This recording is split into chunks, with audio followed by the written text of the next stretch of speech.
Olá, sejam bem-vindos. Hoje a gente vai olhar para uma passagem que é, no mínimo, curiosa. Nós vamos mergulhar em Deuteronômio, capítulo 9, e estamos com algumas anotações aqui de Bíblias de estudo, como a Roman e a Nova Almeida atualizada, para nos guiar. Isso aí. E o nosso objetivo aqui é tentar entender um dos discursos mais estranhos que um líder poderia fazer. Pensa na cena. O povo de Israel, depois de 40 anos no deserto, finalmente na fronteira da Terra Prometida. A hora da celebração, né? Exato, a hora do discurso de vitória, do nós conseguimos. Mas o que Moisés entrega é o completo oposto. Exatamente. Em vez de inflar o ego do povo, ele estoura a bolha antes mesmo dela se formar. É um discurso contra o orgulho, bem no momento em que eles estavam mais vulneráveis a esse sentimento. Vamos começar por aí, porque o texto já abre com uma afirmação que, nossa, vai direto ao ponto. Versículos 4 a 6. Moisés basicamente diz para eles não ousarem pensar. Foi por causa da minha justiça que o Senhor me trouxe para esta terra. Isso é muito contraintuitivo. Quer dizer, qual a lógica de dar um presente imenso e na mesma frase dizer você não merece nem um pouco? É o ponto central de tudo, né? É um golpe preventivo contra o que a gente podia chamar de amnésia espiritual. A gente, como ser humano, quando recebe algo bom, a tendência é criar uma história de que a gente mereceu aquilo. Certo, de merecimento. Moisés está demolindo essa história antes dela começar. E ele dá duas razões para eles conquistarem a terra. E olha, nenhuma delas é a bondade de Israel. E quais seriam essas razões? A primeira é a maldade das nações que já viviam lá, era um ato de juízo de Deus. E a segunda, que é a mais importante, é a fidelidade de Deus a uma promessa feita, séculos antes. Uma promessa feita a Abraão, Isaac e Jacó. Entendi.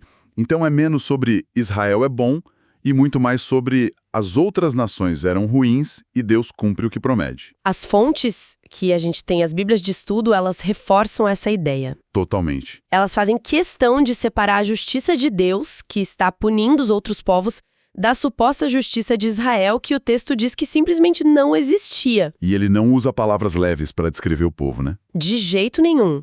Ele usa uma expressão duríssima. Eles os chamam de povo obstinado, ou numa tradução mais direta do hebraico, povo de dura cerviz. Dura cerviz. É.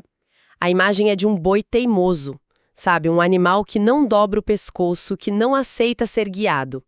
Então, a terra não é um pagamento por bom comportamento, é um presente. É graça pura, baseada na aliança de Deus. É uma acusação muito forte. Imagino que Moisés não tenha jogado isso no ar sem provas. Ele apresenta os fatos, né? E vai direto no exemplo mais doloroso de todos. Ah, sim. O bezerro de ouro. Ele não deixa a acusação ficar abstrata. Ele a fundamenta no maior trauma da história deles no deserto. Isso. Ele reconta tudo, como ele subiu o Monte Horebe, o Sinai, para receber as tábuas da aliança, e o texto fala de um jeito poético, né, que foram escritas pelo dedo de Deus. E ele faz questão de lembrar o sacrifício dele. 40 dias e 40 noites jejuando, sem comer nem beber. Exato, uma dedicação total. Muito tempo, né? Para um povo que deveria estar ansioso, com medo, no meio do nada. E é impressionante a rapidez com que tudo desmoronou. Esse é o ponto de Moisés, a velocidade da queda.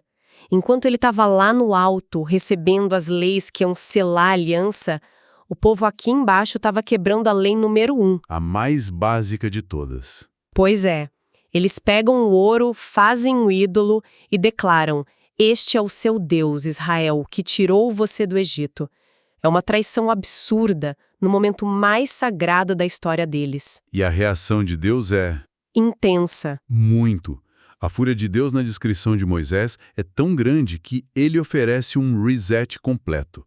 Ele diz a Moisés, vou destruir esse povo e começar uma nação nova a partir de você. O que nos leva àquela cena que é uma das mais fortes da Bíblia inteira. Moisés descendo do monte, ele está com as tábuas, a prova física da aliança, e dá de cara com aquela festa de idolatria. E aí ele joga as tábuas no chão e as quebra. Sim. As notas de estudo falam muito do ato simbólico. Mas assim, não seria também um ato de pura frustração? Um líder que chegou no seu limite, as fontes fazem essa distinção entre o símbolo e a emoção. Essa pergunta é ótima, porque as duas coisas estão acontecendo juntas, né? Não dá para separar. As notas, claro, focam no significado teológico. Certo. Quebrar as tábuas era uma representação visual, uma declaração. Vocês quebraram a aliança, então o documento do contrato é rasgado na frente de todo mundo. Foi, digamos, uma performance jurídica. Uma performance jurídica. Gostei disso. Mas é impossível tirar a emoção humana daí. Moisés não era um robô. A raiva dele era real, era justa, espelhava a própria ira de Deus. O texto diz que a sua ira se acendeu. Entendi. Então não é uma coisa ou outra. Foi um ato simbólico fortíssimo que aconteceu no auge de uma emoção real, avassaladora. O simbolismo não anula a paixão, ele a canaliza. E a destruição do ídolo em si é muito metódica. Ele não só derruba a estátua. Não mesmo. Ele queima, ele moe até virar um pó fino e joga esse pó na água que o povo bebia. Com certeza tem um simbolismo aí também. Sim, é uma destruição humilhante e completa. Queimar mostra que o ídolo não tem poder nenhum. Moer até virar pó é reduzir a insignificância. E a parte de jogar na água, e provavelmente fazer o povo beber, Nossa, é um ato de purificação forçada. Eles tiveram que, literalmente, engolir as cinzas do próprio pecado. Era para mostrar que a idolatria contamina por dentro e precisa ser expurgada. É a erradicação total do falso Deus. fica bem claro que esse era o caso principal para provar a dura cerviz deles. Mas o que eu acho fascinante é que Moisés não para aí. Ele parece determinado a não deixar nenhuma dúvida. Exato. Ele não queria que ninguém saísse daquele discurso pensando: o bezerro de ouro foi um deslize, um dia ruim. Então, ele começa a listar outras rebeliões. Certo. Ele menciona Taberá, Massá, Quibrote Ataavá. Cada nome desses era uma cicatriz na memória deles, um lembrete de um momento de reclamação, de rebeldia, de falta de fé. E ele termina com o grande desastre, né? Cádiz Barneia, que foi o motivo pelo qual a geração inteira morreu no deserto. Precisamente. Cades Barneia foi o auge da incredulidade. Foi quando eles chegaram naquela mesma fronteira, 40 anos antes, e se recusaram a entrar por medo dos gigantes. Não confiaram na promessa de Deus. Exato. Ao listar tudo isso, Moisés está pintando um retrato. E ele conclui com uma frase que é um diagnóstico brutal. Vocês têm sido rebeldes contra o Senhor desde o dia que os conheci. Nossa. Ele está dizendo que a rebeldia não é um acidente. É o padrão de comportamento deles. É um caso esmagador. E depois de apresentar todas essas provas da culpa do povo, a narrativa muda completamente de foco. Vai da rebelião para a intercessão de Moisés. É um contraste gritante. Um contraste fundamental. A segunda metade da história é sobre a solução. Moisés conta que depois da ira de Deus, ele se prostrou de novo diante do Senhor.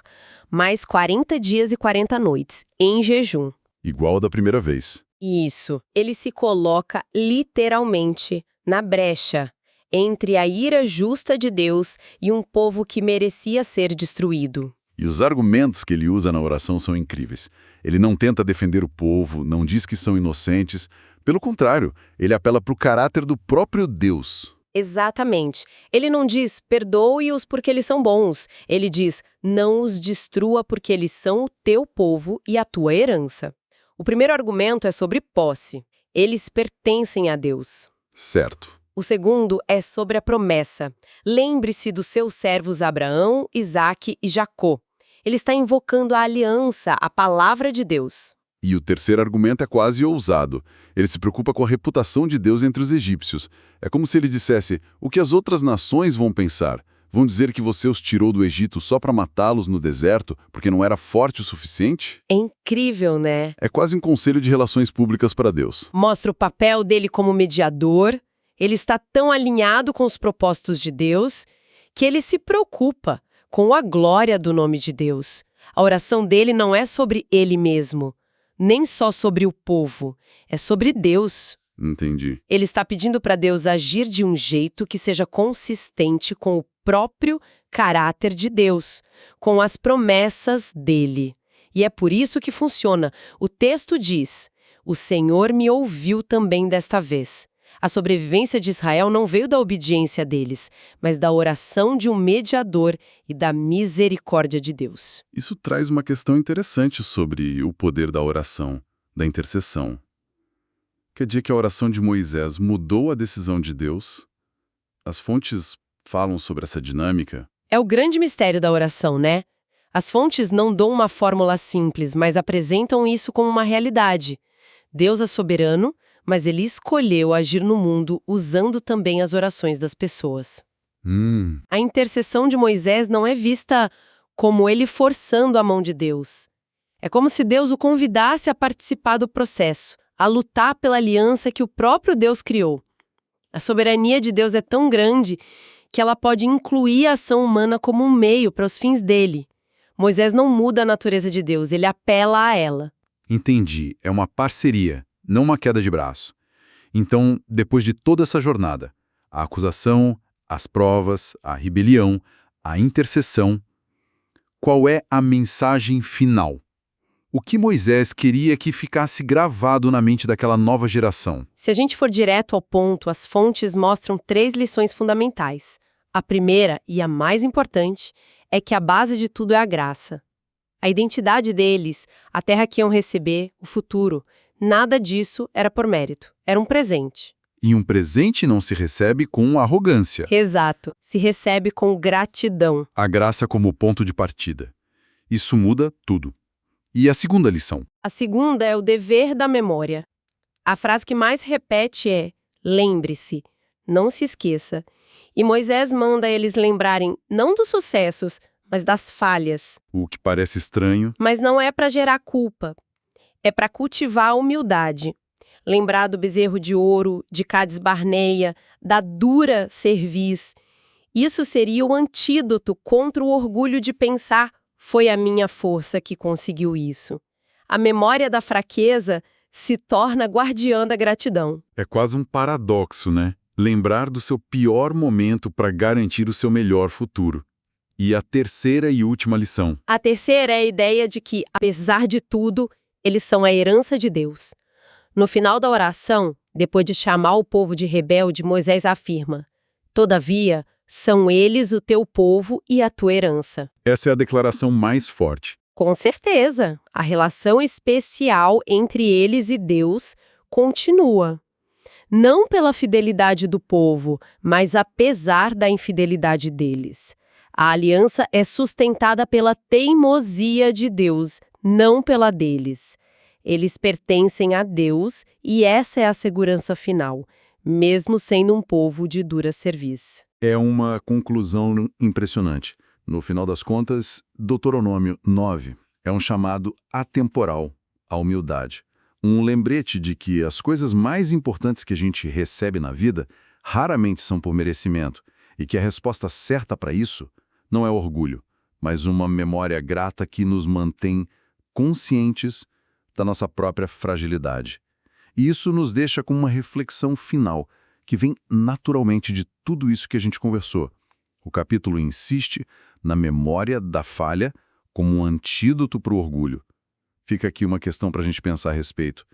Até que ponto lembrar das nossas próprias fragilidades, dos nossos erros, pode ser paradoxalmente uma fonte de força e uma base mais sólida para o futuro, em vez de ser só um motivo de vergonha?